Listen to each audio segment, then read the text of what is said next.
नमस्कार, जय हिंद, जय Bharat and welcome to deaf talks. This is Adi Achint. हमारे साथ हैं संजय दीक्षित जी, जिनसे हम पूछेंगे टीएमसी का जब टीएमसी हो रहा है, इससे ये क्या हो रहा है? क्योंकि इस तरह की कोई घटना हमने इस देश में पहले होती भी नहीं देखी। पहले तो सर प्रणाम, नमस्कार, वेलकम टू द शो। नमस्कार आपको और आपके सभी दर्शकों को। सर ये जो जी, टीएमसी की घंटी घंटी बज रही है, अभी कल्याण बैनर्जी जैसे आप अभी बोल रहे थे, टाइम्स नाउ ने थोड़े टाइम पहले रिपोर्ट करा, उसका एक इंटरव्यू कॉलोन भी करा। बनर्जी, थोड़ा सा हाँ, प्रोनाउंसिएशन ठीक कीजिए। आपका अच्छा, बंगाली प्रोनाउंसिएशन बहुत ही गलत है। कोलियन, बोलिए फिर कोलियन, कॉलोन, फिर ठीक से बोलिए colon, colon. No no, Bandopadhyay, colon नहीं भाई, colon. Colon. Colon, colon Bandopadhyay. हाँ, कोलोन बंदोपाध्याय बोलते हैं साहब, मैं नहीं आऊंगा। हम्म, और ये होता है, बाय द वे, उसकी लीगल टीम है सर ये, अभिषेक बैनर्जी की। और अभिषेक कॉलोन बैनर्जी को बंदोपाध्याय कथा केलेन आमी भाईपो ने रिप्रेजेंट कोरबोना। कोरबोना तो भाईपो ने कि साहब भाईपो को रिप्रेजेंट नहीं करूंगा मैं, और मैं ममता बनर्जी के साथ तभी रहूंगा जब वो भाईपो को साइडलाइन कर देंगी। फिर क्या बचा? तो ए लेकिन टू ये कॉलोन, मतलब कॉलोन बनर्जी भी है। कॉलोन बनर्जी के ऊपर ये असर क्यों पड़ा? देखिए मैं बताता हूँ आपको। हम्म कॉलोन बनर्जी से पहले प्रसून बनर्जी गए। हम्म प्रसून बनर्जी रिप्रेजेंट्स हावड़ा। प्रसून बनर्जी कौन है? Prasoon Banerjee is the famous footballer. Correct. और हावड़ा की सीट जीते हुए थे। हावड़ा की seat is one of the safest seat, और use to be one of the safest seats for TMC. वो प्रसून बनर्जी चले गए, और जब प्रसून बनर्जी चलने के बाद कॉलोन बनर्जी जो है वो भी हिलने लगे। क्यों? देखिए, श्री रामपुर अगर जाना है तो हावड़ा होके जाना है, उनकी कॉन्स्टिट्यूंसी है श्री रामपुर। अच्छा, उसके बाद फिर वो वैसे भी थके हारे हैं। उत्तरपाड़ा से उन्होंने अपने बेटे को टिकट दिलवाया था। उत्तरपाड़ा से उनका बेटा हार गया। उत्तरपाड़ा उन्हीं की कॉन्स्टिट्यूंसी श्री रामपुर में ही है। श्री रामपुर टेक्निकली हुगली डिस्ट्रिक्ट में है। तो वहीं आपने देखा था वो कौन सी एक जगह थी, चंडी तला, वहाँ के हम्म उनके ऊपर भी प्रहार किया गया था, या उन्होंने नाटक किया था प्रहार करने का। तो colon Banerjee can also see कि भाई पब्लिक उनके कितने अगेंस्ट में है। पब्लिक 2021 और 2024 में भी उनके अगेंस्ट में थी। आप जब मॉडर्न पॉलिटिकल थियोरी लिखेंगे तो मॉडर्न पॉलिटिकल थियोरी में ये एक तृणमूल सिंड्रोम जो है ये अलग से लिखा जाएगा। Why this Trinamool syndrome?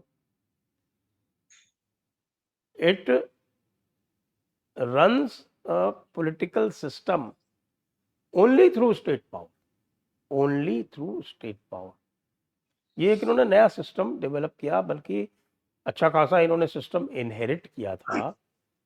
और वो इनहेरिट किया था इन्होंने बाकायदा जो हमारा एक रोबस्ट इलेक्टोरल सिस्टम है उसके माध्यम से। लेकिन उसके बाद they got lazy, they got lazy. भाई, किसी भी पॉलिटिकल पार्टी को दोबारा जीतने के लिए ज़्यादा मेहनत करनी पड़ती है। क्योंकि जब दोबारा जीतने के लिए जब वो जाने जाती है तब होता क्या है, जब उसने किसी को डिथ्रोन किया तो उसके पास में एक लंबी लिस्ट होती है of the errors of omissions and commissions of the party that they are seeking to replace, and they are telling everybody, सबको बोल रहे हैं कि भाई ये इन्होंने गलतियां की हैं, ये इन्होंने घोटाले किए हैं, ये इन्होंने बदमाशियां की हैं, इनके ज़माने में ये हुआ, ये हुआ, ये हुआ, करप्शन हुआ है, और भाई भतीजावाद हुआ, जो भी हुआ, और हम आके इसको ठीक करेंगे। तो ये एडवांटेज इनकम्बेंट के पास नहीं होती।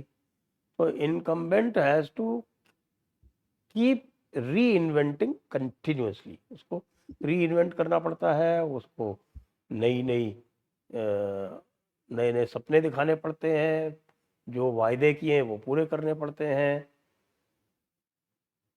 लेकिन इनके पास एक सीपीएम का टेम्पलेट था, क्योंकि सीपीएम जो थी वो अलग अलग तरीक़ों से जीतती थी, अलग अलग तरीक़ों से जीतती थी, बूथ जैमिंग करती थी, इलेक्ट्रल रोल्स में हेरा फेरी करती थी।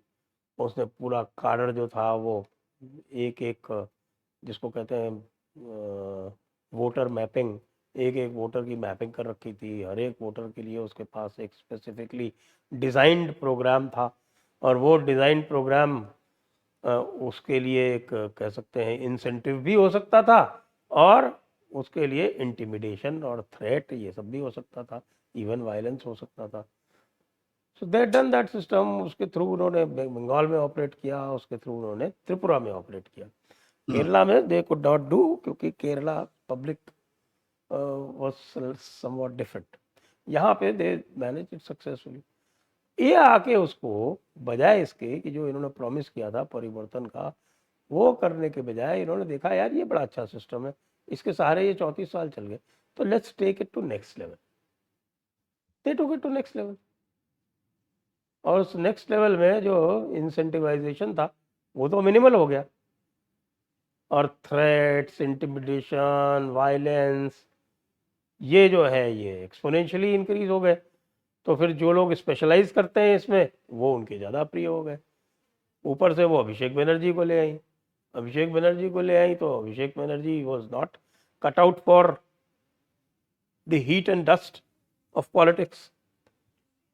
तो वो आईपैक को ले आया, और आईपैक को ले आया, और उसके बाद फिर साहब आईपैक के जो 20-20, 25-25 साल के जो छोरे थे, वो 75-75 साल के खाटी चावल जो पॉलिटिशियंस थे उनको नचाने लगे। तो आज की डेट में जो आप ये देख रहे हैं ना, इतनी जल्दी ये टूटी पार्टी, ये पार्टी इतनी जल्दी इसलिए टूटी क्योंकि अभिषेक बनर्जी ने बाकी जितने भी पॉलिटिकल स्ट्रक्चर में जो लोग होते हैं उनको सबको साइडलाइन ही कर रखा। तो ये साइडलाइंड लोग जो हैं वो अपने आप छोड़ रहे हैं, तो इसलिए मुझे अब इसको समझ में आ रहा है कि भाई ये लोग इतनी जल्दी क्यों छोड़ रहे हैं। कि प्रसून बनर्जी जैसा ए पॉलिटिकल आदमी छोड़ गया, यूसुफ पठान जैसा ए पॉलिटिकल आदमी छोड़ गया। These are not political people, they are celebrities. Shatabdi Roy, what is she? Shatabdi Roy is an actress. शताब्दी रॉय हैं, रचना बनर्जी हैं, ये सबके सब जो हैं, they are all deriving their power out of the state apparatus. तो इसमें बड़ा लेसन है कि भाई if you keep everything and design everything to work only through the state apparatus, then this is bound to happen, and this will happen to anyone who completely disregards their own structures and depends completely on the state apparatus. ये मेरा छोटा सा एक political theory है जिसको मैं develop कर रहा हूँ। नहीं, बड़ी इंटरेस्टिंग थ्योरी है सर, बट यहाँ पर देखिए मेरे को जो आपसे मैं जैसे ये कोलोन बनर्जी जो भागे हैं,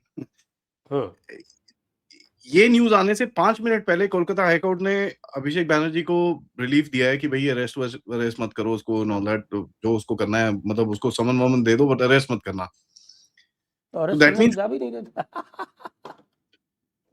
वही है ना सर, बल्कि उसको कहीं ना कहीं उसको जो है वो क्या बोलते हैं, स्लो बर्न पे सिमर करके, कौन सी डिश बनती है सिमरिंग हीट पे? खिचड़ी। और बताइए कोई अच्छी चीज है ना, कोई वेस्टर्न डिश या कोई बंगाली डिश? नहीं, आजकल तो खिचड़ी बनती है सर हर जगह, क्योंकि पूरी खिचड़ी चल रही है। बट ये जो ममता बनर्जी की क्लोजेस्ट एड्स हैं sir, for example your Sayoni, for example अभी महुआ मोइत्रा, तो वो करण थापर के साथ इंटरव्यू दे रही है लंदन में बैठ के, she is not wanting to come back here. Sagarika Ghosh के मतलब वो एक आधा स्टेटमेंट आ रहा है, but it's not this thing. तो ये जो इनके क्लोजेस्ट बंदे हैं, इनको निकलना है यहाँ पर, और ये तो मतलब वहां अब्यूजिव वाले लोग हैं, they are not normal people. ये तो बड़ी गालियां वालियां देते हैं, ये करते हैं वो करते हैं। तो एक बोलते हैं ना कहीं lot of BJP supporters are ideologically confuse कि यार ये हो क्या रहा है, ये सारे अगर क्या एनडीए में आ रहे हैं, बीजेपी में आ रहे हैं, हो क्या रहा है, व्हाट इज हैपनिंग हियर। तो आप कैसे समझाओगे, व्हाट इज योर लॉजिक कि रियल पॉलिटिक है ये, समझ जाओ ऐसी होता है खेल पॉलिटिक्स का। ना देखिए, इसमें दो तीन चीज़ें हैं इसमें। आई थिंक मुझे तो लगता है कि जनरली शुरू में I saw some disaffection on part of the BJP voters, but later on जब इन्होंने कह दिया कि भैया हम किसी को ले नहीं रहे हैं पार्टी में, हाँ ठीक है, हमारे at the level of centre हमें ज़रूरत पड़ेगी वोटों की, तो ये लोग मदद करेंगे। अब उसका क्विड प्रो को क्या है, that is not very clear, but apparently the quid pro को ये है कि भाई तुमको हम गिरफ्तार नहीं करेंगे, तुम्हारे समर्थकों की कोई गारंटी नहीं। और वैसे भी जो समर्थक हैं, आप देखेंगे पूरा का पूरा जो स्ट्रक्चर जो बना रखा है, जो पूरा स्ट्रक्चर जो बना हुआ है इनका, ये किधर से आवाज आ रही भाई? नहीं, आवाज तो नहीं है कुछ। नहीं है आपको? चलो। नहीं। तो ये जो पूरा स्ट्रक्चर बना रखा है उसमें मेंबर ऑफ पार्लियामेंट जो है तृणमूल के, वो मेंबर ऑफ पार्लियामेंट जो है वो रियल लो लेवल, लो रूट लेवल ग्राइंडर्स नहीं है। जो रूट लेवल ग्राइंडर्स हैं वो सारे के सारा मामला आउटसोर्स्ड है। और आप इसीलिए देखेंगे कि Trinamool was able to put celebrities as MPs. बहुत सारे इनके सेलिब्रिटीज हैं इसमें एमपीज में। तो इनका ये होता था कि भाई ठीक है तुमको हम बनाएंगे, तो और तुम्हारा काम ये है कि भाई you add some kind of gravitas to Trinamool at the central level. वहाँ पे तुम जाओ, वहाँ तुम अच्छी अच्छी बातें करो, तुम ये दिखाओ कि भाई जो तृणमूल है has a lot of respect for artist, for intellectuals. इस तरह का इनका ये था। और इनको ये था कि भाई मैं किसी को भी जो है वो आप बना सकते हैं एमपी, जिसको चाहे उसको हम एमपी बना देंगे। तो ये जो इनके एमपीज हैं वो इसी तरह के हैं। उनके ज़्यादातर की क्या, मोस्टली मेरे ख्याल से एक दो को छोड़ दो आप, सुदीप बंदोपाध्याय टाइप के, माला रॉय टाइप के लोगों को। माला रॉय और सुदीप बंदोपाध्याय का भी कोई ग्राउंड कनेक्ट नहीं है बहुत ज़्यादा। ग्राउंड कनेक्ट दूसरे लोगों का है। वो सब बैठे हुए हैं आपके वो कुणाल घोष और संदीपन साहा और आपके क्या नाम है सुजीत बोस, ये सारे जितने भी गुंडे टाइप के एमएलए हैं। एमएलए इनके जो है वो सब गुंडे टाइप के, और उन्हीं एमएलए के बेसिस पे ये एमपीज हैं। तो अब ये जो एमपीज हैं इनका ग्राउंड कनेक्ट है नहीं ज़्यादातर का। मैं there may be few exceptions, may be a few exceptions, specially Malda वालदा एरिया में एक दो एक्सेप्शंस हो सकते हैं, लेकिन ज़्यादातर इसी टाइप के हैं इनके एमपीज। तो जब ज़्यादातर एमपीज इसी टाइप के हैं तो वो एमपीज जो हैं वो क्या सोच रहे हैं आज की डेट में? कह रहे कि भैया अगली बार तो हम इलेक्ट होने के नहीं, अगली बार हम इलेक्ट होने के नहीं। अब हमारे पास जो 3 साल बचा है उसका हमें क्या करना है? पब्लिक का जो गुस्सा है वो देख रहे हैं। ये पब्लिक का गुस्सा भाई साहब 2021 में भी था, लेकिन इन्होंने स्टेट एपरेटस और उस टाइम का वो एक चीफ इलेक्टोरल ऑफिसर था आरिज आफ्ताब करके, और he was a lazy guy, did not do anything, he pretty much let Trinamool do whatever they wanted. और ऊपर भी समझ में नहीं आया जो चीफ इलेक्शन कमिश्नर वगैरह को था। ही basically actually unless the chief electoral officer tells you all the things that are happening on the ground, तो इलेक्शन कमीशन को भी पता नहीं चलता। तो इलेक्शन कमीशन को जब पता चला बाय द टाइम, तो आप देखें कि election commission demanded that they wanted a chief electoral officer, ये ध्यान से सुनिएगा, that they wanted a chief electoral officer who was due to retire soon after the elections। वाह। ये इलेक्शन कमीशन का मास्टर स्ट्रोक यहाँ था।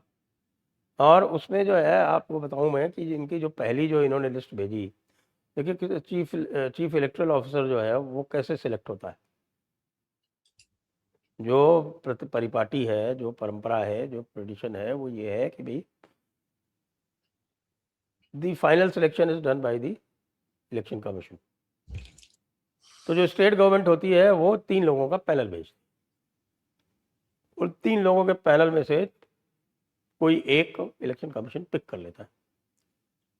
कई बार उनको पूरा पैनल नहीं पसंद आता है तो वो उस पैनल को वापस कर देते हैं और फिर नया पैनल मांगते हैं। फिर नया पैनल जाता है। जनरली सेकंड पैनल में से, मुझे आज तक कोई किस्सा याद नहीं जिसमें सेकंड पैनल में से एक आदमी को ना पिकअप कर दिया गया।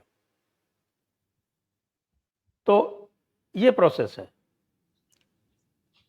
पिछली बार जब ये आरिज आफ्ताब के रिटायर होने के बाद पे जिसको लिया गया, उनको जो भेजा गया कमीशन, तो उन्होंने ना केवल रिजेक्ट किया, स्पेसिफिकली कहा कि साहब कि आप ऐसे लोगों के नाम भेजिए who are due to retire within 2026।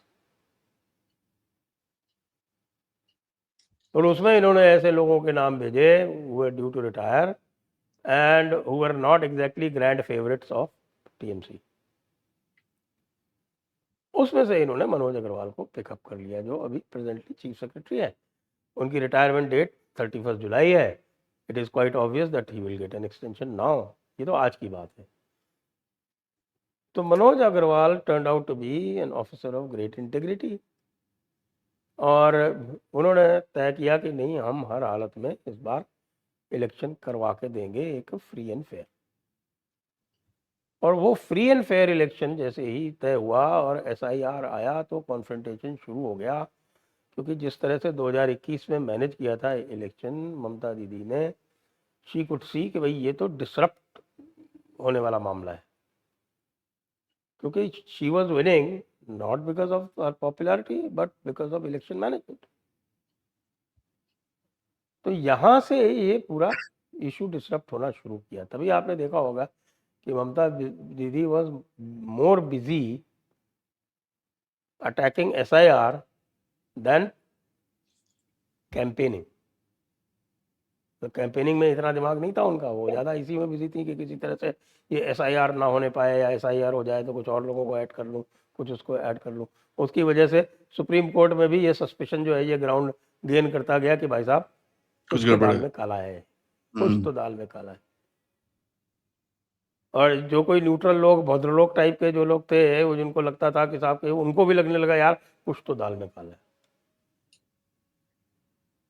और जैसे ही फिर जो डिज़ाइन थी, पहला फेज जो था वो उन एरियाज में था जहाँ पे बीजेपी वॉज रिलेटिवली स्ट्रॉन्गर, और वहाँ पे जब ये गए और जब न्यूज़ पहुँची इनके स्ट्रॉन्ग होल्ड में, तृणमूल के स्ट्रॉन्ग होल्ड में, क्योंकि ये प्रेसिडेंसी एरिया जो है, जो जिसकी पोलिंग हुई सेकेंड राउंड में, presidency plus east Bardhaman, this was the second round, जो 142 सीट्स थी, इसमें यह खबर पहुंची कि साहब की इलेक्शंस में धांधली नहीं होने पाई है।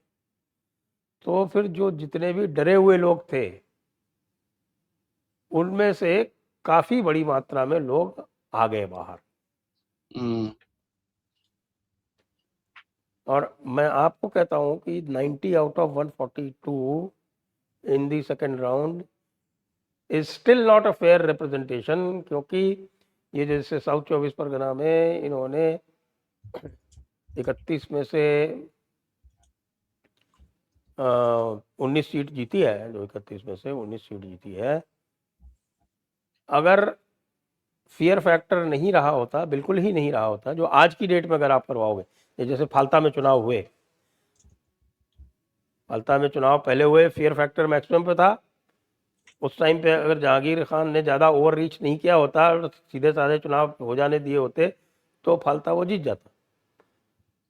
लेकिन एक बार सरकार चेंज हो गई, फियर फैक्टर वैनिश्ड, उसके बाद जो हुआ वो आपने देखा। तो ये फियर फैक्टर साउथ 24 परगना में था, इसलिए ये 19 सीटें जीते, वरना इनको 9 सीटें जीतनी भारी पड़ जाती। And except in those 4 or 5 constituency where the population, Muslim population is more than 60%, like Canning east है, या आपके भांगर है, या बसीरहाट उत्तर है, एक दो और, बसीरहाट उत्तर तो खैर नॉर्थ में आ गया। तो इस तरह की 2-4 आप सीट देख लो, तो उसके अलावा ये कोई सीट जीते ही नहीं साउथ में। और नॉर्थ में भी जो जीते हैं 10 सीटें, वो 10 में से 1 या 2 से ज़्यादा नहीं जीते। 10 या ओके। तो ये सब पता है MPs को, उनको पता है कि भैया हमारे जीतने का अब कोई चांस नहीं है। ये हाल है कि ममता बनर्जी कह रही है कि यूसुफ पठान तुम बरहामपुर खाली कर दो, बरहामपुर खाली कर दो। क्यों? वहाँ 65% मुस्लिम पॉपुलेशन है बरहामपुर में। भाई बशीरहाट तो खाली पड़ा हुआ है ना, बशीरहाट में बाई इलेक्शन होने। वो हाजी नूरुल इस्लाम क्या था उसका, जो वहाँ पे MP था, उसकी डेथ हो चुकी है। डेथ हो गई है। और because there was election petition pending against his name, और जो उनके सामने था, जो हारा था, उसने उसमें डिक्लेरेशन मांग रखा था, तो इस वजह से वहाँ चुनाव नहीं हुए। पर आज की डेट में अगर वो बंदा अपना सिविल सूट वापस कर ले, बीजेपी का है वो अपना सूट वापस, इलेक्शन पिटीशन वापस ले ले और वहाँ पे उपचुनाव हो जाए, ममता बनर्जी वहाँ से क्यों नहीं लड़ देती? वहाँ से नहीं लड़ेगी, वो 50-50 सीट है। Muslim population there is in excess of 40% or 45%, but it is not 70%.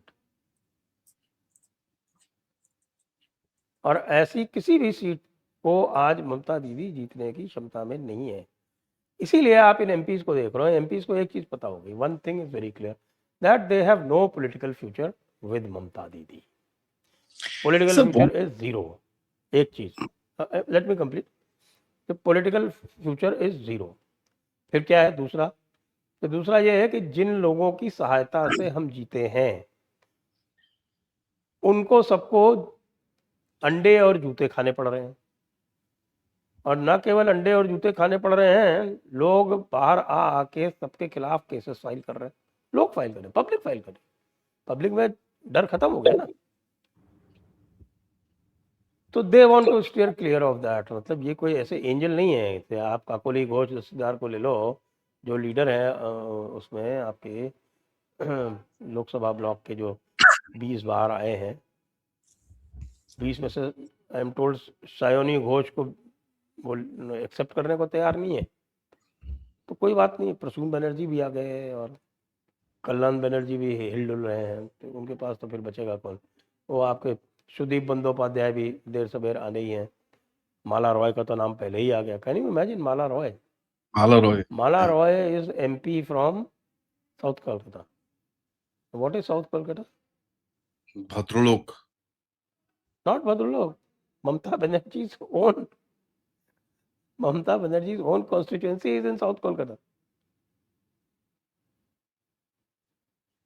So this was a very unkind cut from them, लेकिन they are battling not for political survival but for physical survival.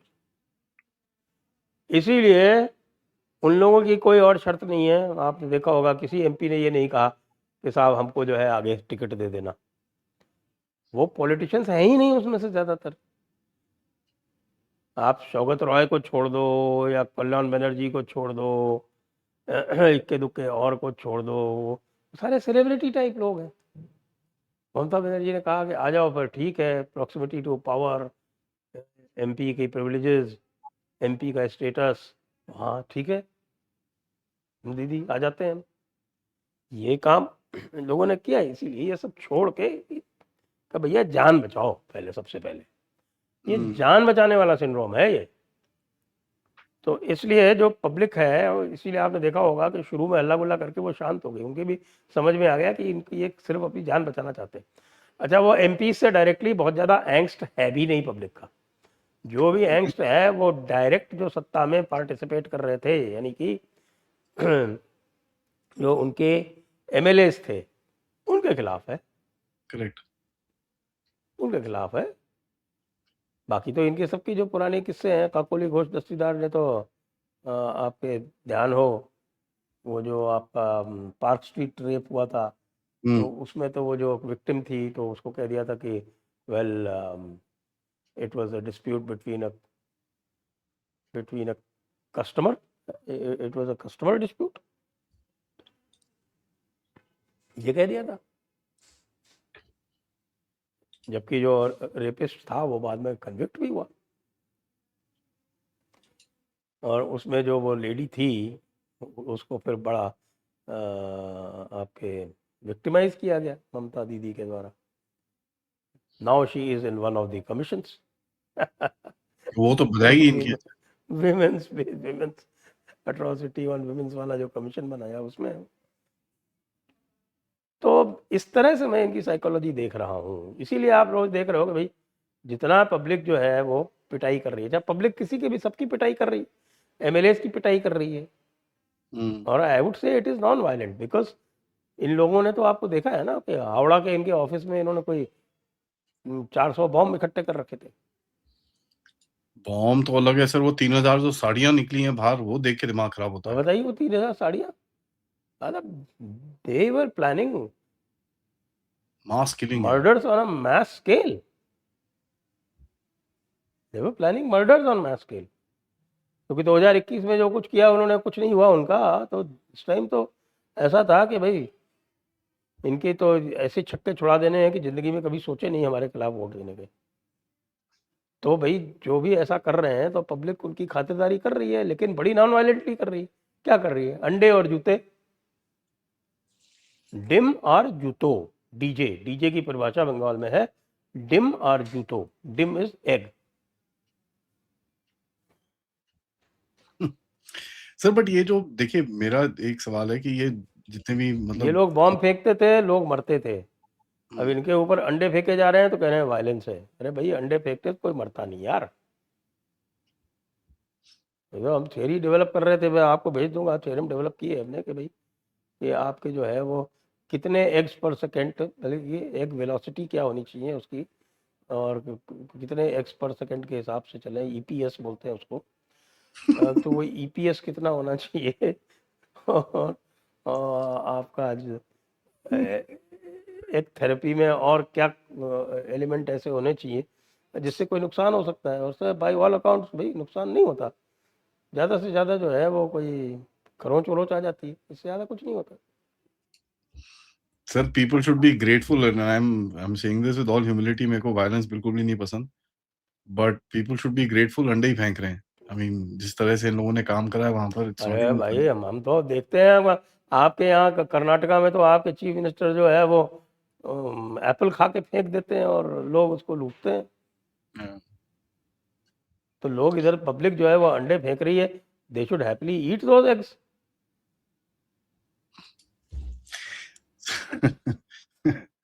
मुझे last में यही पूछना है आपसे, एक छोटा सा सवाल है। अब जैसे ये जो अंटागनिस्ट हैं, अभी सयोनी घोष का बोल रहे हैं कि भैया वो कांग्रेस ज्वाइन करेगी, और कांग्रेस ने इनको इनवाइट दिया है कि आके भैया आप ज्वाइन कर लो। अब ये बड़ी इंटरेस्टिंग सी चीज है कि एक को नेशनल वाइस प्रेसिडेंट, ठीक है, और एक को जनरल सेक्रेटरी। अब जनरल सेक्रेटरी तो प्रियंका गांधी है, तो अब क्या प्रियंका गांधी के इक्विवेलेंट बन गए हैं अभिषेक बैनर्जी? नहीं नहीं, जनरल सेक्रेटरी उनका एक नहीं है, उनका दे हैव सेवरल जनरल 50 हों, सेक्रेटरीज। ठीक है, बट सेम छह लेवल पे आ छह गए सात जनरल प्रियंका गांधी। सेक्रेटरी है तो एक आठवां बन जाएगा, उसमें क्या दिक्कत है? जनरल मतलब बेटी सेक्रेटरी की 6-7 से आठवां बन जाएगा। लेकिन लेकिन I saw a tweet yesterday put out by one of the TMC guys. आजकल तो पता भी नहीं चलता है कि टीएमसी का असली कौन है नकली कौन है। TMC which one sir? TMC M Mamata और TMC N? TMC M, M, अच्छा। टीएमसी, टीएमसी डिम, हुँ, डीजे डीजे, टीएमसी अच्छा डीजे, डिम और बीजेटीएमसी। जूतो। हुँ, हाँ, डिम और जूतो, एग एंड जूतो, शूज, एग्स एंड शूज।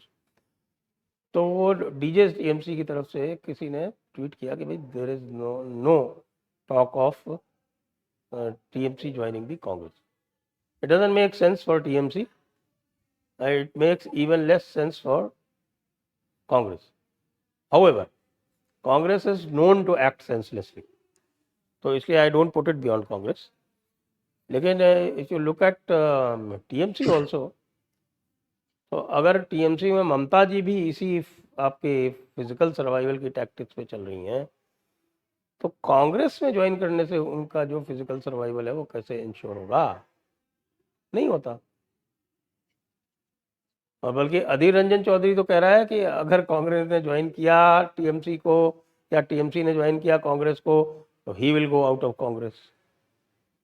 पता चले अजीर रंजन चौधरी बीजेपी जॉइन कर गया, शायद क्या मतलब कहानी खत्म हो जाएगी। तो गाय को सॉलिड बेस इन दैट मामू एरिया। हाँ, ही इज़ अ बड़ी good guy, he is a good guy. Bengal के लिए तो बहुत बढ़िया है मामू वो। एरिया में उसका जबरदस्त बेस है भाई। ही is a good guy and he is one also constantly. ऊपर से इसका पूरा ग्राउंड पे जो वेस्ट बंगाल का कंट्रोल है इनका, वो इसका ही है।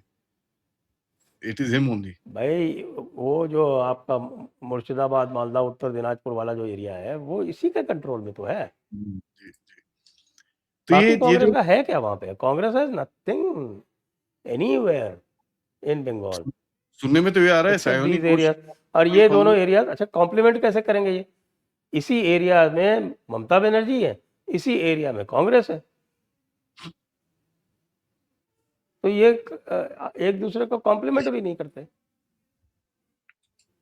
तो ये जो सेलिब्रिटी हैं इतने सारे सर, इनका क्या होगा? Celebrities, they will spend their rest of their 3 years and then fade away. They are not going to be renominated. That is the plan, right? But that is the writing on the wall, I would say. इक्का दुक्का कोई देव अधिकारी को भले कोई कर दे, वो देव अधिकारी चिपक वो गया तो चिपक गया टाइप्स। नहीं, वो अधिकारी भी लगा हुआ है ना पीछे।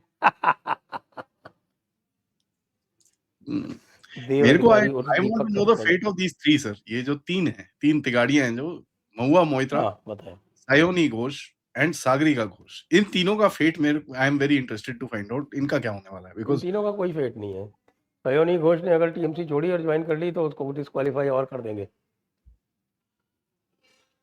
बीजेपी वाले करवा देंगे उसको डिस्क्वालीफाई। उसका तो And पता that चल will रहा be है a कि वो very कांग्रेस very छोड़ने very के- popular move. Popular move, why? क्योंकि public has not forgiven her for that No. आज पहुंची है अभी Kolkata. she did to the Shivling. she's reached Kolkata right now। पूरा मास्क वास्क पहन के, पूरा टोपी लगा के वो पहुंची है कोलकाता एकदम। तो अरे भाई गा क्यों नहीं रही है?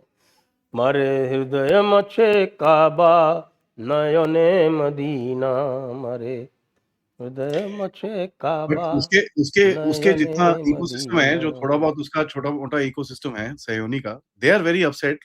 क्यों? क्योंकि जब इसके ऊपर अटैक्स आए थे ना बीजेपी की तरफ से, तो टीएमसी से कोई नहीं आया उसको बचाने के लिए। तो उसके जो प्रमोटर्स हैं ऑनलाइन, जिनको मैं देख रहा था, because I am very interested in these three women, इनका क्या होता है, because they are the most rabid bloody people. बाकी तो हैं, ये तीन सबसे ज्यादा थी। तो जब मैं इसके बारे में देख रहा था, तो इसके सपोर्टर ये बोल रहे हैं कि देखो जी, जब हम एक लड़ चौथी रहे भी थे। है ना, कौन सी? लापता लेडीज में एक चौथी भी तो है, Maneka Guruswamy.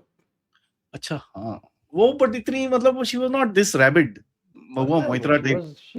she was defending them in the Supreme Court, of course. हाँ, वो अलग है।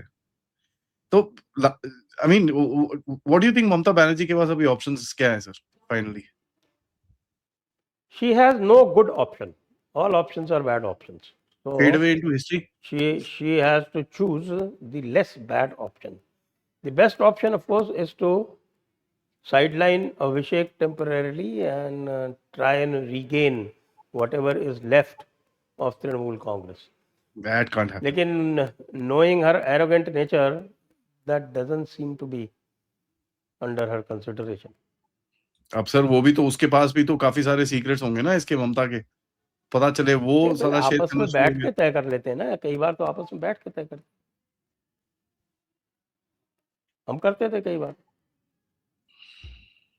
हम करते थे कई बार कि क्या है, कोई किसी साले कुछ एक्शन लेना है, क्या है, कुछ नहीं हो रहा है, क्या है, किसी ग्रुप को बोला ऐसा करो, तुम आके हमारे खिलाफ नारे लगाओ कि यह काम नहीं कर रहे हो आप, वहाँ के हमारे खिलाफ नारे लगाते थे, फिर उसको कॉग्निजेंस लेके जो एक्शन जो वो डिमांड कर रहे होते थे वो कर देते थे, जो हम स्वयं करना चाहते थे। ये चीज़ें एडमिनिस्ट्रेशन में की जाती हैं, ये चीज़ें पॉलिटिक्स में की जाती हैं। अब आप if you are that plane, that far removed from reality that you cannot do this basic thing, तो फिर क्या किया जाए? एक किस्सा याद है मुझे, ये जो आपके ओम प्रकाश चौटाला है, था बल्कि अब तो नहीं है, देवीलाल का लड़का है, ये कस्टम्स ने इसको न्यू दिल्ली एयरपोर्ट पे घड़ियां स्मगल करते हुए पकड़ लिया, घड़ियां स्मगल करते हुए पकड़ दिया। देवर द फरोर। तो देवीलाल ने क्या किया, उसने इसको पार्टी से निकाल दिया, उसको डिसोन कर दिया, मैटर डाइड डाउन। जब मैटर डाई डाउन हो गया, बाकी एवरीथिंग वाज हंकी डोरी अगेन। ये एक देवीलाल जैसे खांटी पॉलिटिशियन का काम था, उन्होंने किया ये। The matter is so hot that even Kalyan Banerjee is saying that I will be with Mamata Banerjee only if Abhishek Banerjee is removed. तो भाई बात कर लो कि बेटा कुछ दिनों तक तू ऐसा कर, तेरे को एक डोनेशन दे देती हूँ हार्वर्ड को, वहां से जाके एक डिग्री लेके आ जा, 3-4 साल वहां रह ले, तब तक मैं इसको ठीक करती हूँ। ये तो जा नहीं सकता बाहर, कोर्ट ने मना कर रखा है। और कोर्ट वोर्ट से तो कर लिया जाएगा जो भी है। चलो देखते हैं सर। दिस इज हार्वर्ड नहीं भेजो तो, हार्वर्ड नहीं भेजो तो भाई आप उनको बॉम्बे यूनिवर्सिटी भेज दो, जेएनयू भेज दो, जेएनयू भेज कांग्रेस ट्रेनिंग करने के लिए प्री ट्रेनिंग कांग्रेस एंड में वहीं ज्वाइन करना है तो तू जा प्री ट्रेनिंग करके आ जा। थैंक यू सर आपके समय के लिए। ये बड़ा इंटरेस्टिंग सा माहौल है, क्योंकि अभी तो मेरे को किसी ने एक मीडिया पर्सन ने, मैं सुबह बात कर रहा था, मुझे कहता है सर मंडे तक ठहर जाओ, मंडे तक पूरा टूट जाएगा। मैं मंडे तक कोई बचेगा भी कहता वही तो बोल रहा हूँ, ठहर जाओ।